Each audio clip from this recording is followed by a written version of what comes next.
about it is that a student has distinguishing strengths, high potential in one or more areas. And at the same time, they have complex challenges such as autism, ADHD, dyslexia, anxiety, and these combine together so that a student has both the strengths and the challenges at the same time, all the time, which makes their learning profile a bit complex for educators and parents.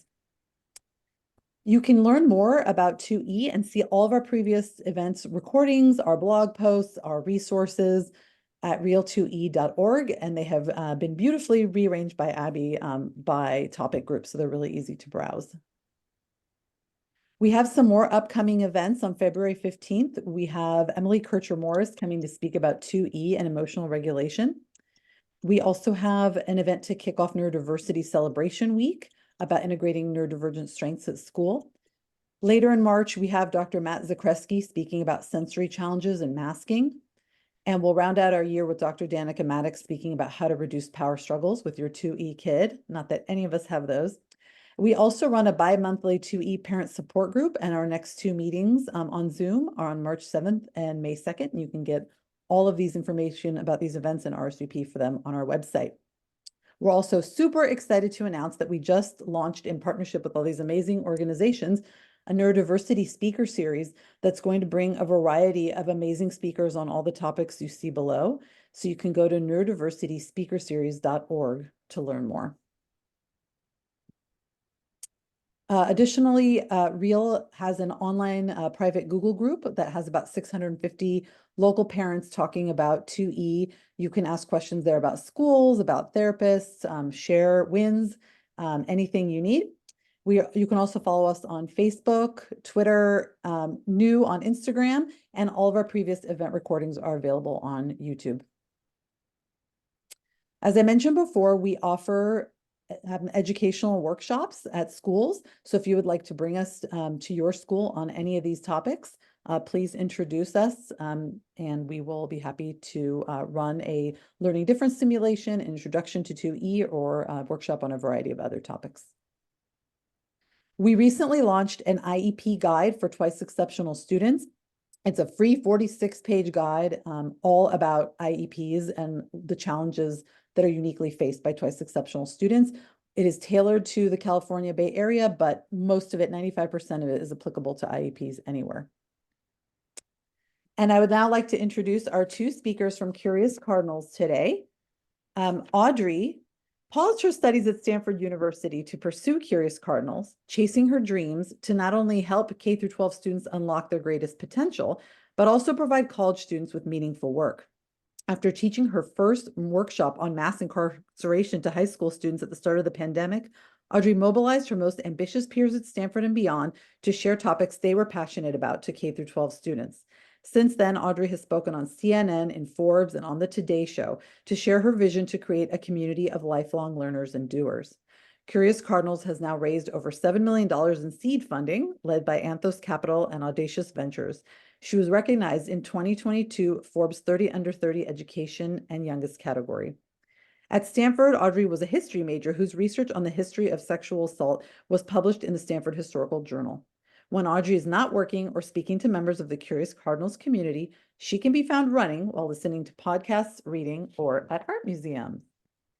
And Audrey, unfortunately, Sticken has lost her voice, and we are lucky to also have Jonathan Bridges joining us today. He is currently based in New York City, and he works in family admissions and growth team at Curious Cardinals, with prior experience as four-year Stanford class president and program manager at Amazon Web Services. He's a Stanford 22 grad with a degree in international relations, focusing on global economics and human rights. He's a vocal advocate for students with ADHD, as he is an ADHD learner himself. So welcome, Audrey and Jonathan. I will stop sharing so that you can go ahead and share.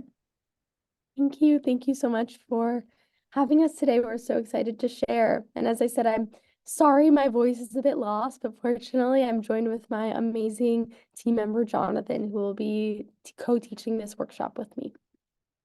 So just a little overview of what's in store for today. We're going to share a little overview of who we are, our story at Curious Cardinals, why we're teaching this workshop, our mentorship model.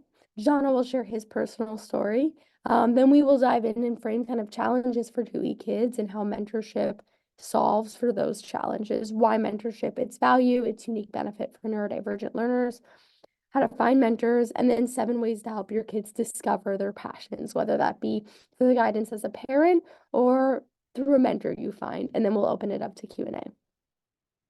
So I founded Curious Cardinals when I was a student at Stanford. I was a history major. I thought I was pre-law and wanted to be the next Ruth Bader Ginsburg and had my 10-year life plan set. And then Stanford sent us home due to the pandemic, and I couldn't continue with my plans. So I decided to start tutoring kids. And tutoring students, I observed how disengaged and uninspired they were with what they were learning in school and how they were absorbing and regurgitating what they were reading in a textbook, but they didn't know why they were learning what they were learning.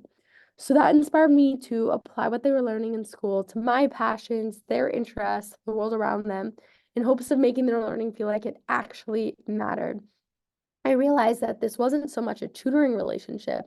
I was really able to connect with them because I was in their shoes not too long ago. I was a near peer mentor. One of them asked for math help.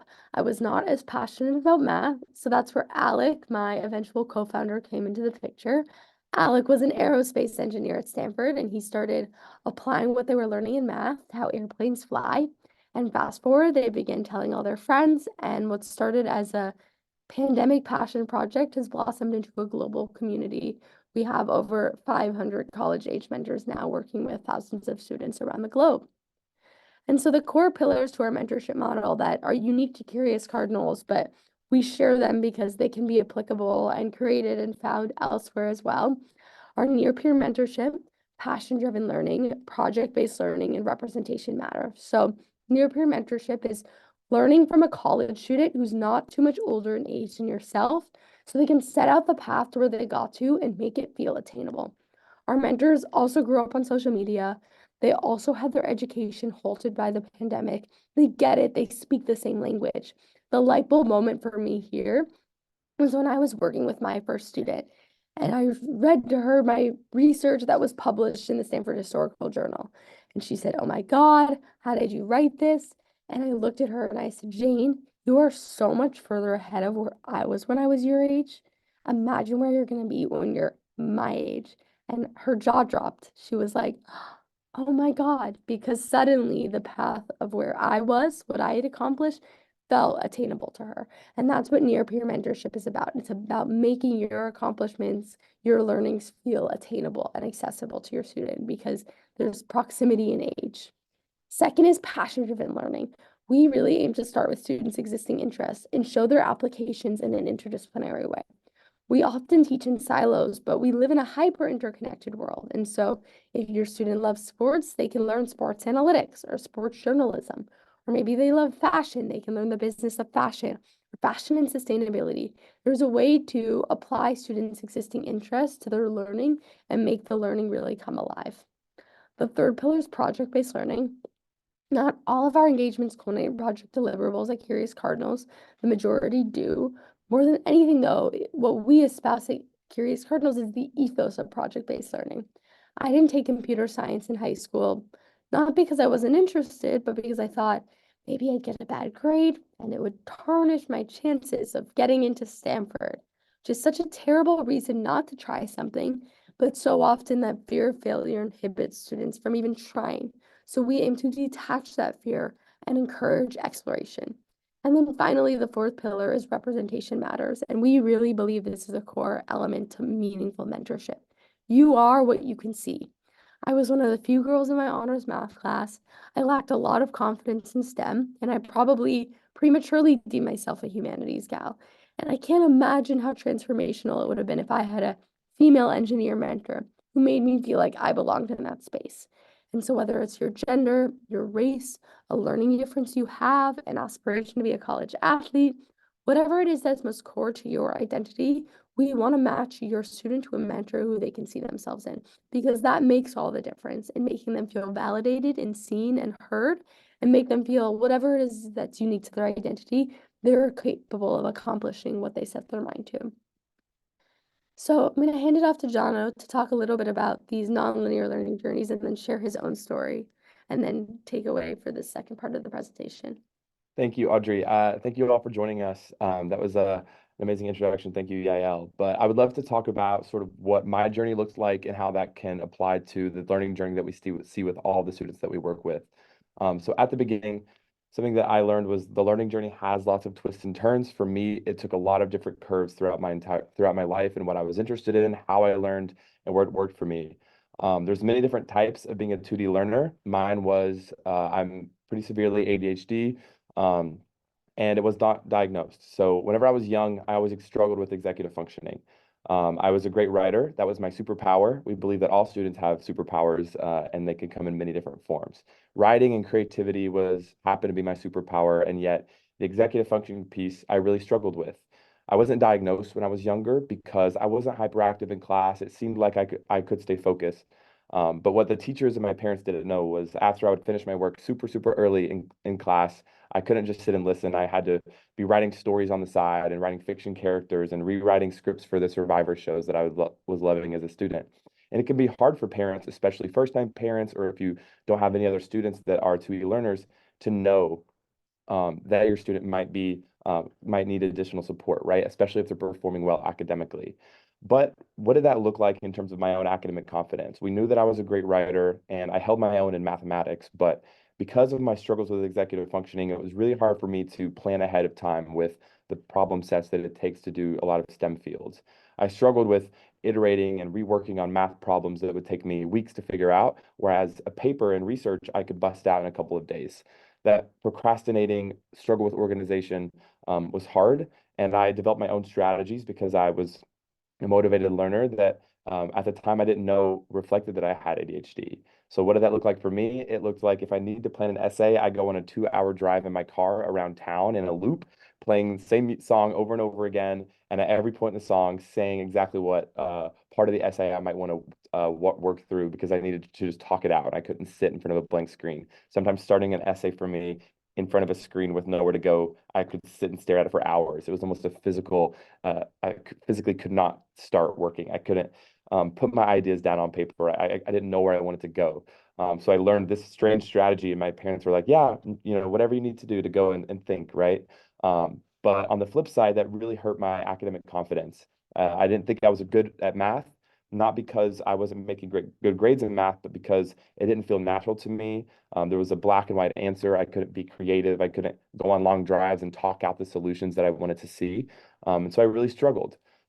And those academic foundations lacked a little bit for me. Whenever I got to Stanford, I knew I wanted to study international relations, human rights, and the economics piece didn't come until later. Why?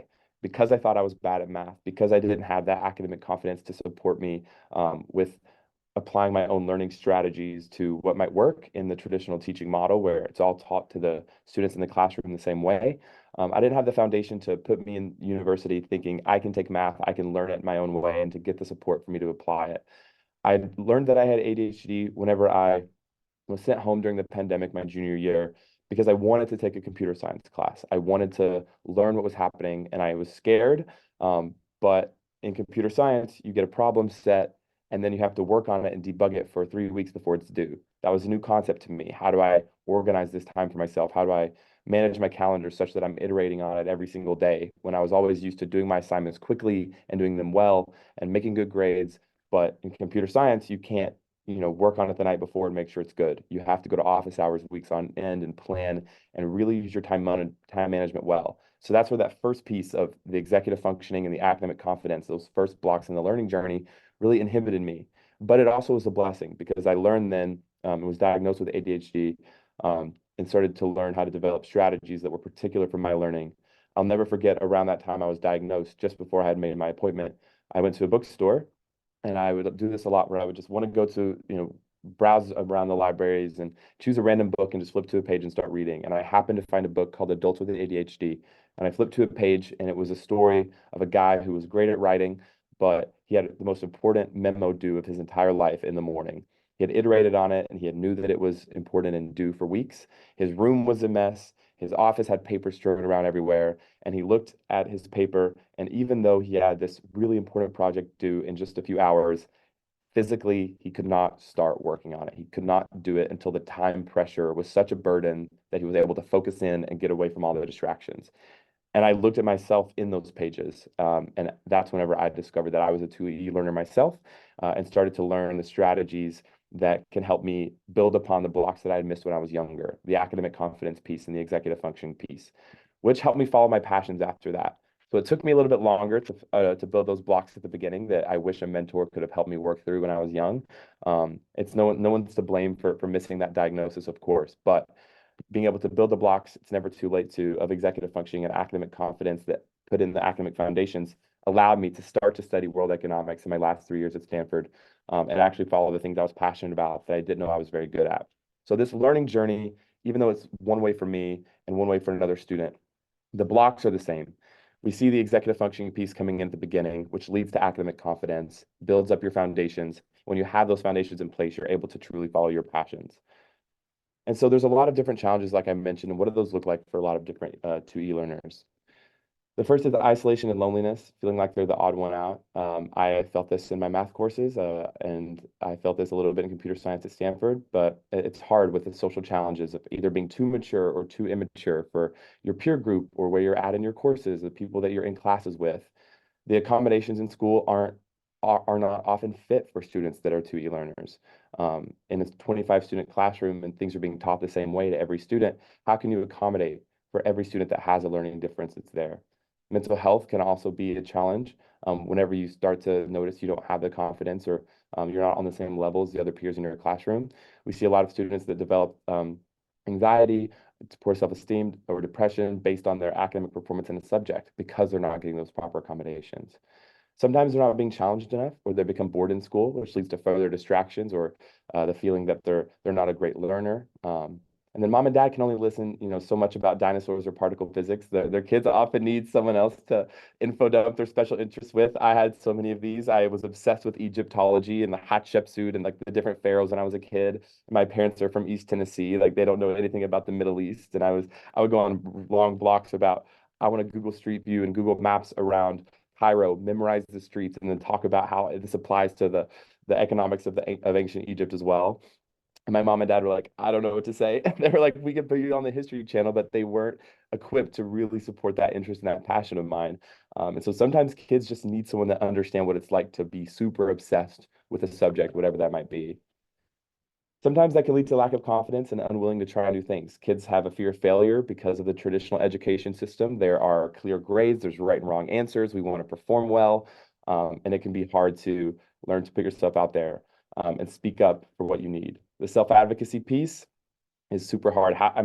I struggled with it. I don't know how many students in high school are really naturally want to self-advocate, go to their professors and say, hey, I don't actually understand this, or hey, I think I might need different needs or wants. Even in college, after I learned I had ADHD, felt very vulnerable for me to go to my professors and say I might need additional accommodations or I might need more time on this.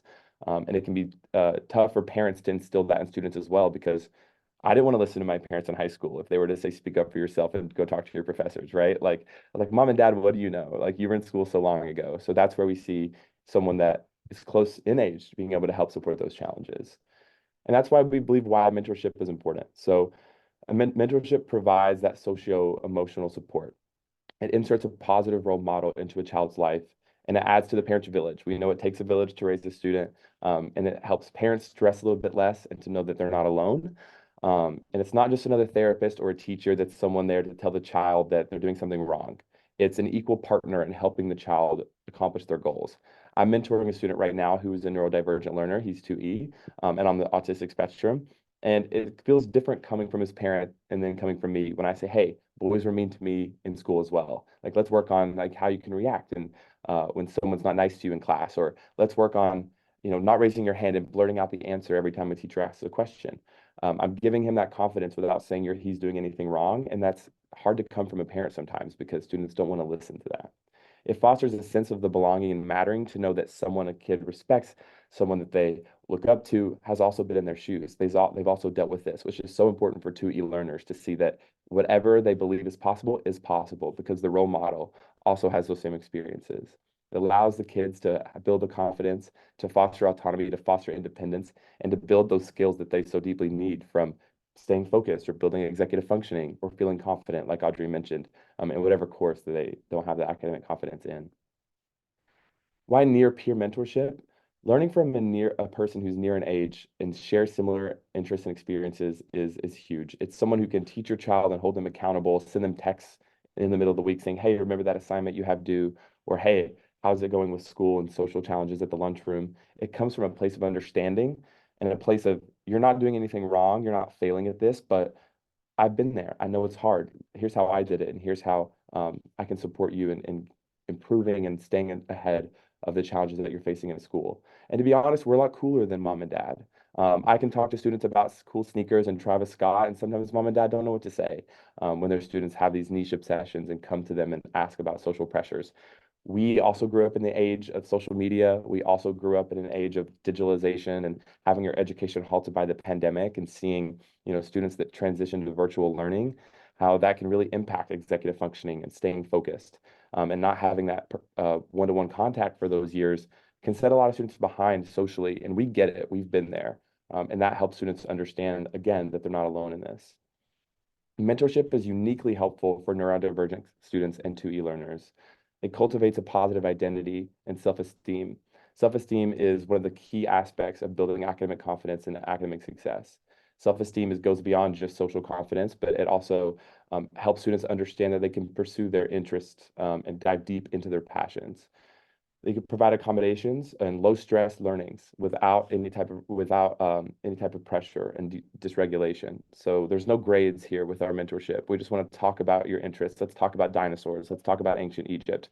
I'm not going to grade you or tell you that you're doing anything wrong. Positive self-esteem is also linked to better mental health for neurodivergent students, people that are often at high risk for depression and anxiety. It adds another understanding and person to the village, and encourages kids to try new things, make mistakes, fail in their own environment that feels safe. It encourages strength-based learning as well, and going at their own pace. A mentor can often help indie kids get out of their comfort zone, and it doesn't disrupt their routine. A lot of students need routine. I need routine. I need the same weekly schedule to hold me accountable and to make me feel safe. And mentors can provide that. It's a safe place to fail, and often not even use the word fail, but to try and try again, and boost students' spirits and strengths and make sure that they know that it's okay that this essay isn't perfect. It doesn't mean you're not a bad writer. You're an amazing writer, and we're not going to rush your learning. We're going to stay exactly on the pace that you need. So why does mentorship for kids, like, what does that look like? Looks like working with someone who understands and celebrates the child, who lifts them up, learning through bonding, exploring, problem solving, being able to say, all right, we're going to work on math for 15 minutes, and then we're going to stand up and do 12 jumping jacks to get our hyperactiveness going, and then we're going to talk about dinosaurs for the next 5 minutes, and then we're going back to math.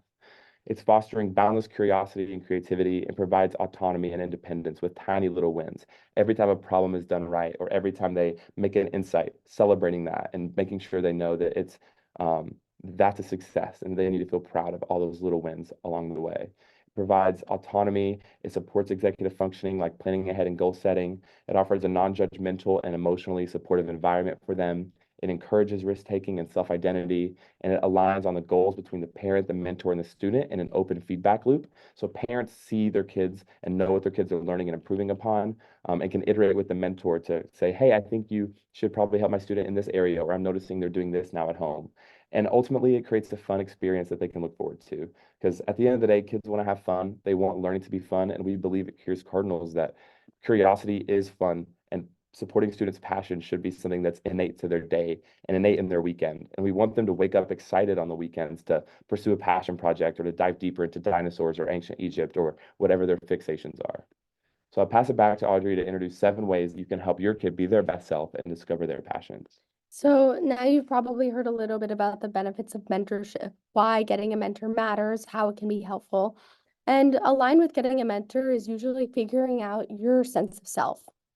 By working with a mentor, you're not working with an adult educator or tutor, you're working with someone who you connect to and look up to for personal inspiration.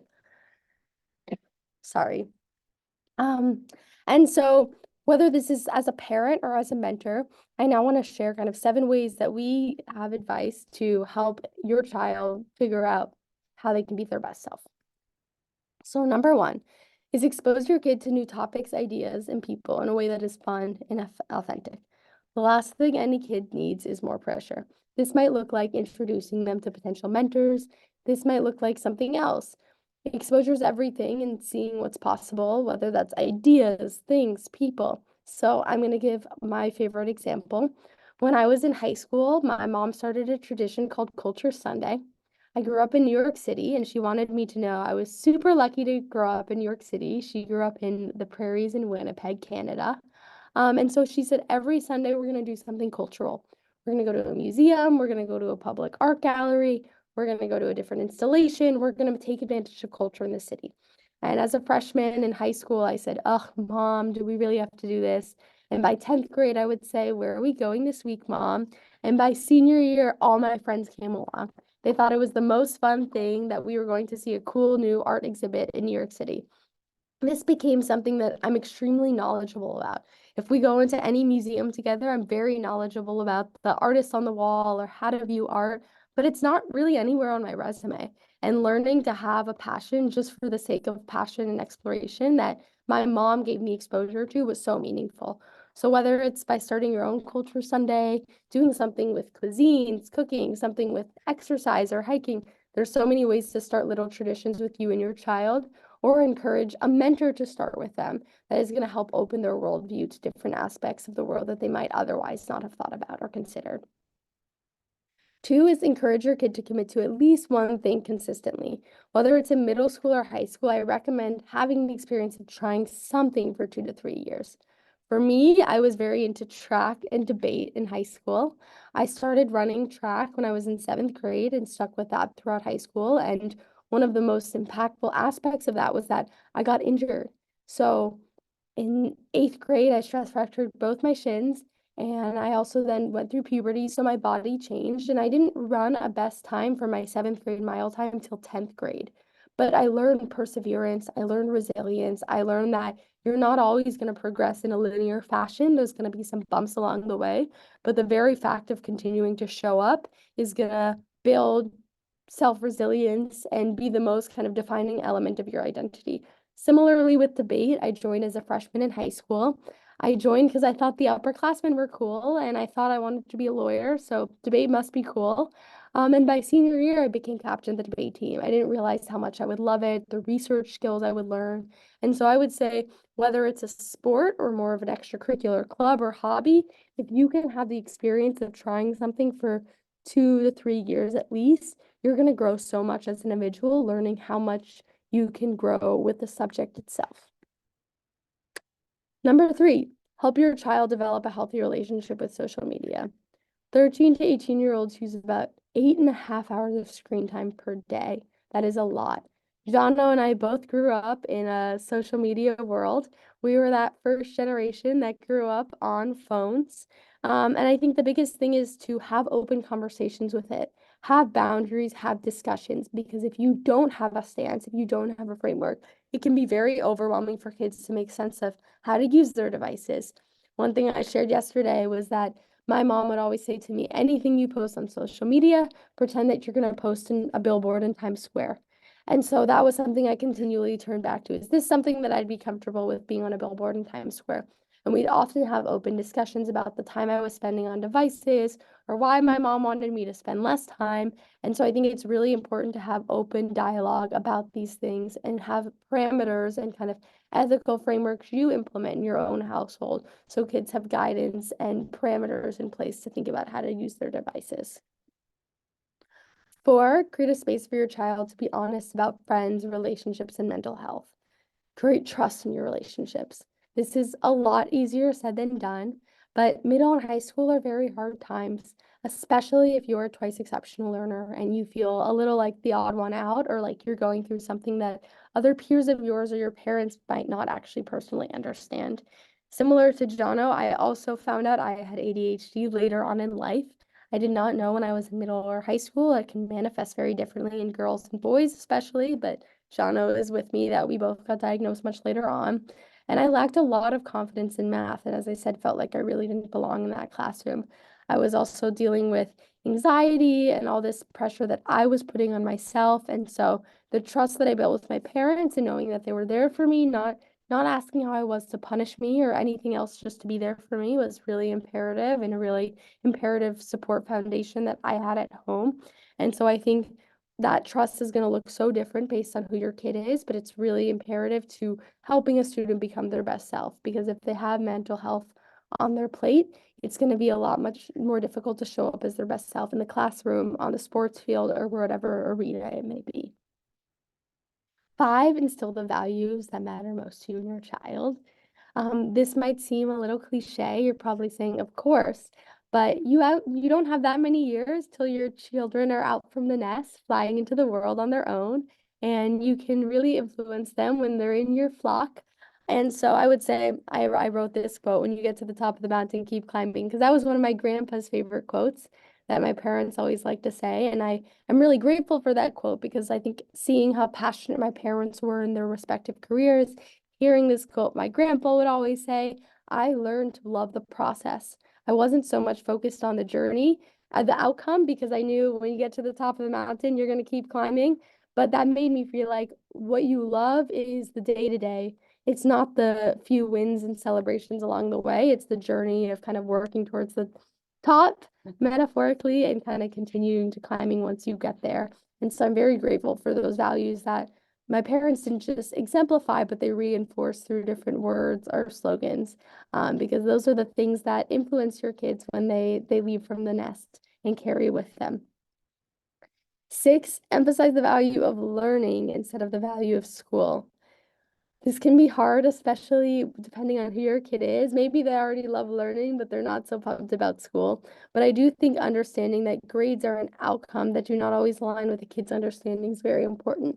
And having conversations that are less so about how did you do on your test and how did you prepare for your test? Do you feel like you actually put your best effort into do the best performance on this assessment, not just what was the grade and the outcome? And so I think however you can kind of shift your language to talk about the learning and understanding and study skills themselves, especially if a kid is struggling to so much, to feel that what's important is working hard, learning executive function and study skills to gain independence as a student are most important, and how you can reinforce that through your language is really critical.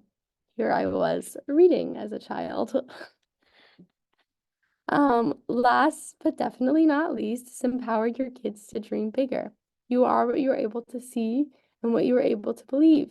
I think that having a mentor really helps with that, having someone that you look up to and who's your personal role model that you want to be, that's very helpful. But also hearing from your parents that they believe in you, hearing that you can be not just one definition of success, but you could be a tennis world champion, or you could be the next Ruth Bader Ginsburg, or whatever you set your mind to is achievable.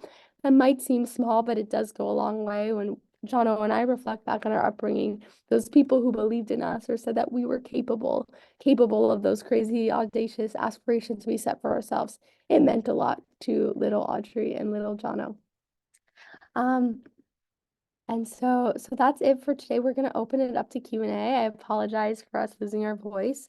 Now, hopefully you have an understanding of why mentorship, and whether it's you as a parent or a mentor, how you can help your kid unlock their greatest potential.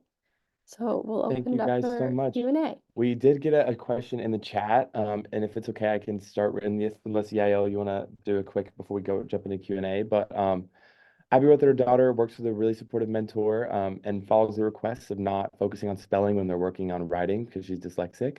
And she asked, how do we train our mentors to be neurodiversity friendly? Do we have a handbook of training? Do you feel that younger mentors naturally get this stuff without your explicit training? I'll give a high level overview, and then we have an ND learning specialist on our team, Jaren, who is also with us in the chat if she wants to add anything. But I don't believe that many people can just naturally get what it takes, right, to support a 2E learner unless they've been through it themselves. So whenever we are matching our mentors with a student that has a different learning need, we have curriculum, like executive functioning curriculum, for example, that we share that walks through all the forms of how to instruct, how to work with students, how to bake it into a passion project. We also, when we speak to parents and they're very honest with us about what their student needs, we love to communicate that back to the mentor so they have as much background as possible, whether that's, hey, my daughter doesn't believe she's a great writer. This is a conversation I had this morning, and I really believe that we need someone that can help her see she is an amazing writer and her language is incredible, that the mentor is naturally doing that in the learning process and lifting them up and building that confidence. We do have specific trainings, and we're constantly iterating and doing research to improve our model and improve the information we're getting our mentors. And then all the way to a lot of the mentors we recruit are specialists themselves, whether they have a 2E learning difference or they're studying psychology at a program around the world, around the country, or they're in med school, and they can understand sort of the scientific backed research of what it takes to support these students. And Jaren, let me know if you'd like to add anything as an indie researcher. And I'll say that we're continuing to expand our partnerships as well. We're currently working with an organization called Ed Cahoots. That's an ed consultancy and ed therapy for neurodivergent learners. So we continually want to surround ourselves with experts so that we can provide the best expertise and collaboration and insight and thought leadership to our model and our training. Yeah, I'll ask if Jaren wants to add anything, and then I will answer Zen's question, and then I'll go down to Anita's question after that. As if by magic, I have unmuted myself. I am here. I do want to emphasize that we view ourselves as equal experts with you, so you know your child best. We're really going to draw from what you say about your child and how you see that they best learn and that they best communicate and how they're going to thrive. So if you say, hey, don't talk about spelling, we're not going to talk about spelling. But also if you say, hey, you know what, Matthew is really into like visuals and he's really into like Lego, then guess what? The mentor can take that information and they can make a lesson around like, oh, let's take particle physics and let's turn it into something with Legos, and like let's use visuals, and like let's not be so text heavy. So we're really relying on you to train us, and we will cross train with you to become experts in helping your child learn the best way that they learn. That's amazing. And then the next question we got from Zen was, can you share a typical session with a mentor? So there's a lot of ways our typical sessions look like. Most of our sessions with a mentor are an hour a week, one time per week with about 4 sessions per month. That's consistent and in the student schedule. And we encourage mentors to start every session. We say that being a great mentor is like being a great leader. So you start with some sort of icebreaker. How did your week go? Some mentors and students do rosebud thorn. And then you say, what is our goal for today? You align on what we're going to accomplish in today's session. That's especially important for neurodivergent learners who can feel a little overwhelmed if you don't kind of set that scaffolding and make it explicit what you're actually going to tackle in the session. So you say, what's our goal to today? We recommend writing that down. And then what's our agenda? How are we actually going to go about tackling that goal? Then you dive into the session, and at the end of the session, just like a great leader, you collect feedback and you reflect. Okay, this was our goal for today. Did we accomplish what we set out to accomplish today? How did it go? Did anything not go so well? Why or why not? Do you have any feedback for me? Great, now here's what you're going to do for next time. And so the mentor gives instructions as to what a student's going to do for next time, and that's how they're meant to wrap up. Sometimes especially with neurodivergent learners, we recommend saying, what did you learn today? Can we reflect on what you actually took away? Because sometimes you need that help. And again, that scaffolding to just make explicit, what did I actually learn today? So that we don't leave it to chance, but you have that chance to actually reflect and process. And, just to emphasize again that this is something my mom has brought up a lot, because my younger brother also has special needs and a lot of learning differences, is that a lot of programs that she talks to or people she goes to sort of give a one-size-fits-all solution. A little bit of this is exactly how a session would go with my brother. He has very unique needs, and so we take a lot of care and personal touch into understanding what the specific needs would be. And that session looks different for every time a mentor is meeting with a student, and how they like to see their goals, how they're going to improve their executive functioning, and using the strategies and things that are already organically working for them to bolster those and help improve those along the way. Hopefully that answers your question. Please let us know if you have a follow-up. Our next question was from Anita. How does the matching process between the mentor-mentee make place? Is there supervision along the way for mentors? And do mentorship meetings take place in person, online, or hybrid? So I'm glad you asked. The first step is to have a consultation call. So I'm on the family missions team, so you would talk with me. And I ask a series of very targeted questions to understand your student more, their superpowers, their growth areas, how you want to see the mentorship take place, what kind of qualities you want to see in the mentor. And then the mentor is hand selected. So we have over 500 mentors currently from across the world, all at incredible schools who are passionate about education through an extensive interviewing process. The mentorship meetings, the supervision, and parents can be as involved as possible on the supervision aspect, as well as get lesson notes after every single session with the mentors within 24 hours that are detailed learnings of what took place. And then our education team, who we have educators of 5 years, we have specialists, graduates from Stanford and Harvard School of Education that have given their life towards education impact and making education accessible, review mentors on a quarterly basis to make sure that they are staying on top of their engagements, and that they are being the best A+ mentor possible for every single student. And we believe that to give the student the best mentor that's personality, common interests, fits exactly what their needs, we limit the pool a lot if it's in person. A lot of them are in college. They have very busy schedules as well that they're managing, so they know how to executive function pretty well. So most of them are online, and we believe that we perfected how to teach students that model, especially as they get older and jobs or work from home. How do you executively function and stay on top of academics in that virtual model? And that's something that we like to emphasize. Sharon, anything you want to add?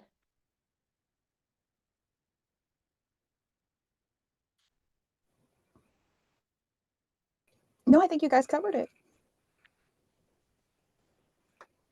I will say that, I give a lot of input with the mentors as well. And we kind of like try to prep them as much as possible. Like I've sent like articles, neuroaffirming articles on like how to deal with or how to help kids with PDA feel like more autonomous, and like just different like little snippets here and there of like, okay, here's a resource that's like a concrete thing that you can go refer back to when you're working with this child. And then of course the education team is amazing, and they're just always supporting, and they're available to the mentor pretty much 24/7. And then they have the curriculum library. So yeah, I think you guys touched on all the bases. Thank you. I want to address Sandy's question too that I just saw. So I'm really glad you asked that. She asked about ABA therapy. For those that don't know, ABA therapy is applied behavioral analysis therapy. I'm pretty familiar with ABA therapy. My younger brother that has special needs, he has GR1A3 and is on the autistic spectrum. So he only really benefits from ABA therapy without behavioral regulation. He really struggles with that. So we have like a specialized therapist that comes to our house and helps him with those skills. And my sister is at USC studying psychology to become an ABA therapist. And my honest answer is ABA therapists are highly trained. They have given their life to ABA therapy, and they know the techniques of it. Curious Cardinals mentor is the current college student, and I would say that they feel a different need. They're not, they don't have the medical degree to be an actual therapist for the child, but rather the mentor that's going to help support and bolster their passion projects or help them with executive functioning. So we can't provide the actual ABA therapy that you would get from a therapist that you would hire, but rather a mentor who they can relate to. It's almost like a brother-sister role model that can support with some of the skills like executive functioning. But we like to under promise and over deliver. So I don't want to say that we can provide the full ABA therapy experience. And Jaren, if you want to add to that as well.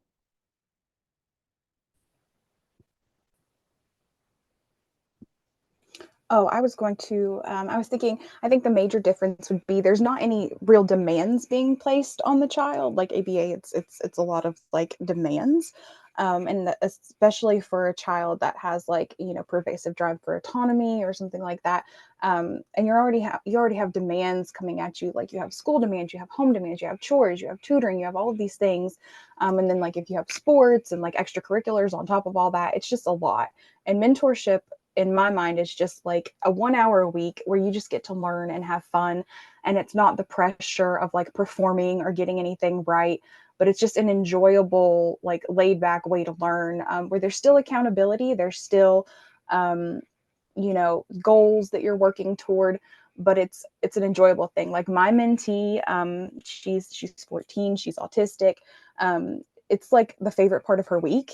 She so loves, we're learning about science. We've learned about volcanoes. We've learned about earthquakes. Her school is ABA based.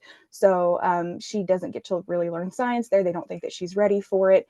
And it's just like a lot of demands. And although she loves her school, that 1 hour a week where she just like gets to be her and she just gets to learn about science stuff is like, mwah, chef's kiss. She just thinks that it's the most amazing thing ever. So yeah, I would say that would be the main difference. Is not really like a we're looking for a particular result or particular like performance or anything. It's more of like, let's get you interested in learning. Let's let you have fun. Still going to hold you accountable, still going to work towards some goals, but at the same time, you're going to really look forward to that 1 hour every week. Sorry, I accidentally unmuted there. And to get to the next question, thank you, Jaren, because we have a lot of, and we want to make sure we address everyone's questions for us. Ani's question about starting a mentorship for kids as early as kindergarten. So yeah, we do have students that are as early as kindergarten, and the mentorship does look very different. We still ask what skills you want to see them develop. But we have mentors that are camp counselors and have previous experience working with very young kids. So the near peer aspect still comes into play because it's still a younger student that has gone through the middle school process a little bit more recently. Of course, a kindergartner is going to think a 20-year-old and a 30-year-old like still look the same in terms of the big kid. But our students are really passionate about working with younger kids. So that looks like for some students building a storybook or helping them stay focused and engaged via virtually, which can be difficult for some younger students. So the near peer importance is still there with how our mentorships work with younger kids.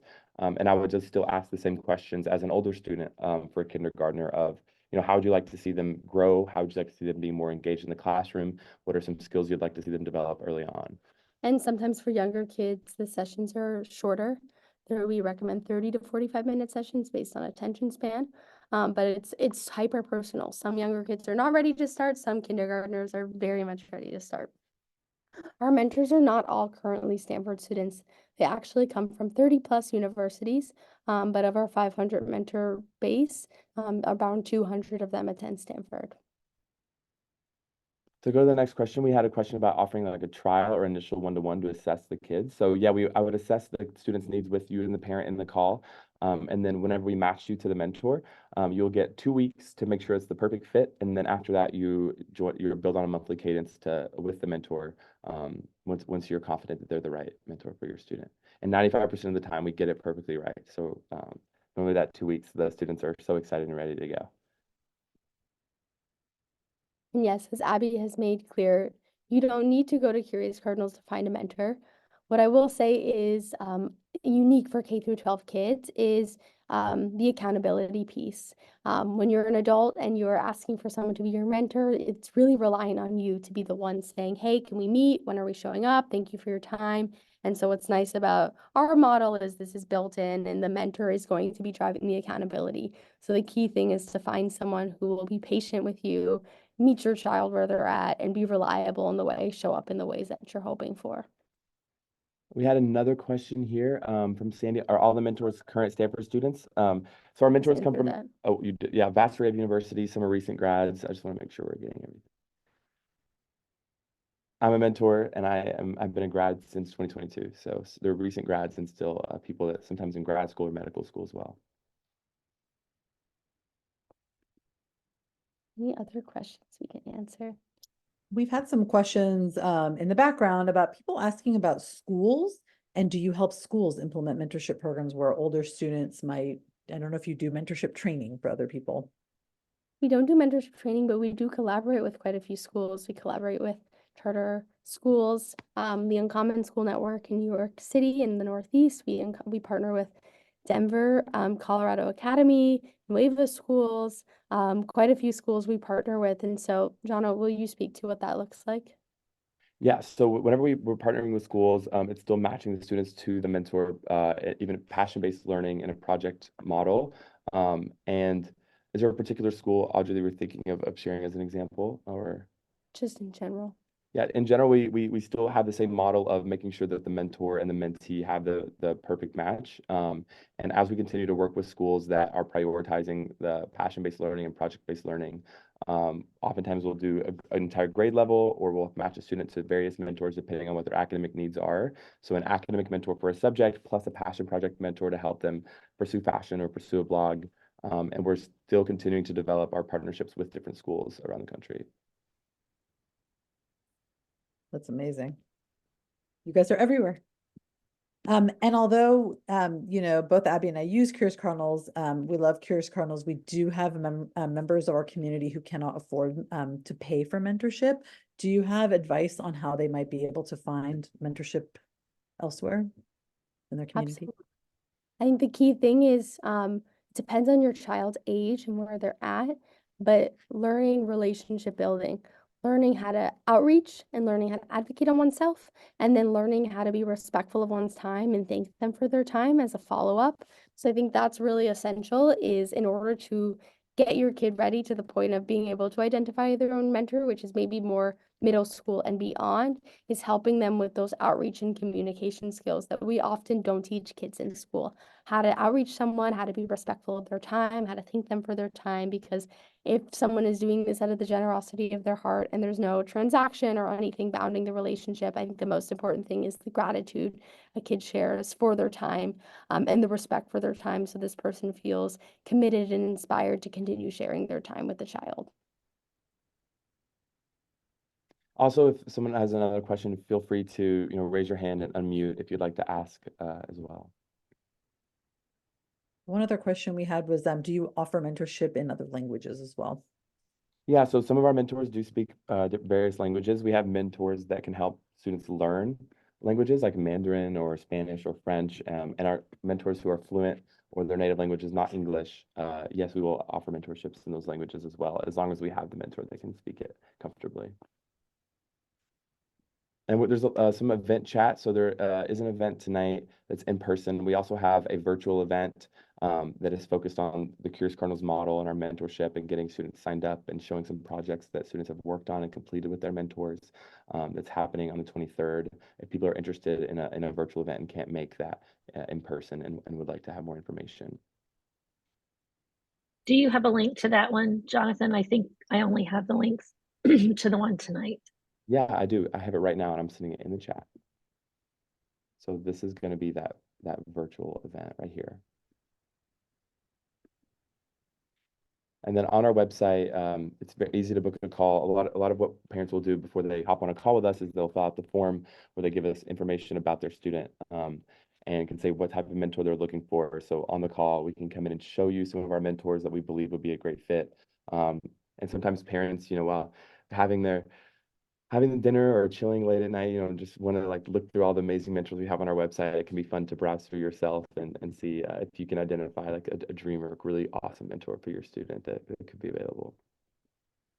So I'll say that one thing that I thought was really cool about what you guys offer is that you sort of have a choice and you could do both, but the mix of sort of an ongoing academic mentorship and executive functioning support, or what we've chosen to do is just a passion project. Find someone that is in the major that my son might want to do one day and that can teach him skills, right, that I don't know, and work on a project they're actually, physically building together, which is not something that I have the expertise to be able to do with him. So I love that you guys offer sort of both of those tracks or a combination. Of course, we're seeing so since the January 1st of this year, around 30 to 35% of parents that I'm talking to mention executive functioning as a high growth area for their student. And they also like to share that sometimes their students wouldn't necessarily engage if they were to meet and only discuss executive functioning with a mentor. And so we ask what their interests are. Are they interested in fashion? Are they interested in history? Are they interested in World War II? Do they want to build a drone? Do they like aviation? What does that passion project look like for them? Or what's the academic support that they might need in a particular subject? And then when executive functioning is that growth area, but they want to pursue the passion project, we'll bake it into what that looks like. So I'm mentoring a student right now on economics of reselling sneakers. A seventh grader really wanted to resell shoes, but wasn't interested in microeconomics. And now he's in Excel and doing data visualization and learning the elasticity of demand because sneakers made it interesting to him. And what he doesn't really know is baked into that are the executive functioning skills innately of, all right, this shoe is dropping on this date. It's in his calendar. He's managing that calendar. I'm holding him accountable through the week to make sure he has everything set up. We have a content timeline of what we're learning and how we're learning and going over our goals at the beginning and end of every single session. So the keeping up with the calendar and staying on top of communication and really learning note-taking and what works for him is building his executive functioning skills without him even knowing it, right, in the context of something he's passionate about. So we believe that baking it into what a student's organically interested in, instead of saying, no, sneakers, that's not academic, let's not learn that, but let's build your skills through something you love. For me, that would have been like ancient Egypt and like reptiles at one point, right? And everything else under the sun. That's what we really see working with our students, and that's what we like to champion as well. Well, I Okay, think that's what's really important about that too, sorry, Al, is or interesting about that is when you look at research on twice exceptionality, and like Dr. Susan Baum, who's such a leader in twice exceptionality, this is her one of her big points, is that we will only be able to teach our twice exceptional kids some of these skills if we tap into their interest and let them take the driver's seat. They won't just work on executive function and so if it's not something they're passionate about and interested in. But when we put them in their passion area, all of a sudden it lights up those other parts of their brain so they can tap into it. And I think that's also proven in research with autistic students. If we actually let them work in their areas of passion, they can bring more of those skill sets to the table than they might otherwise. Which led me to one of the last questions though. So some of the 2E schools out there do a lot of work around passions and passion project or badges because they recognize that this is so important, but it sounded like we had someone on the call who's from a 2E school that's trying to figure out how to do peer mentoring in their school. And they were really curious just to get your ideas for strategies and skills that their peer they might need to have and to help the students with to be good peer mentors, both to give and receive that, and what teachers would need to know to be able to support those kids in that role.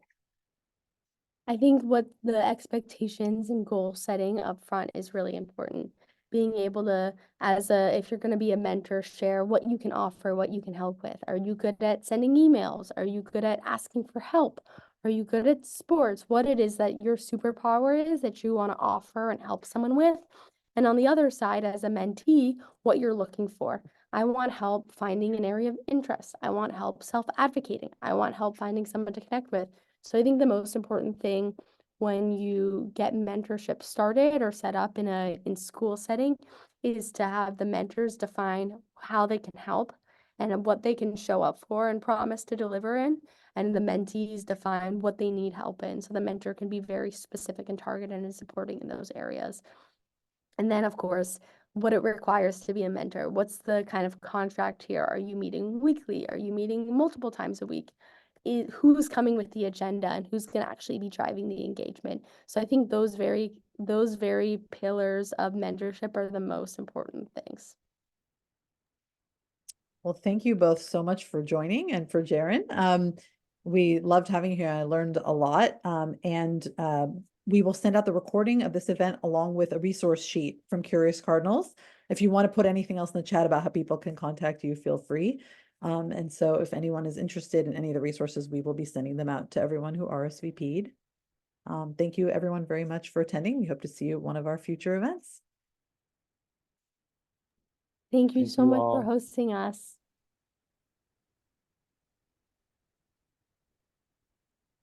Thank you.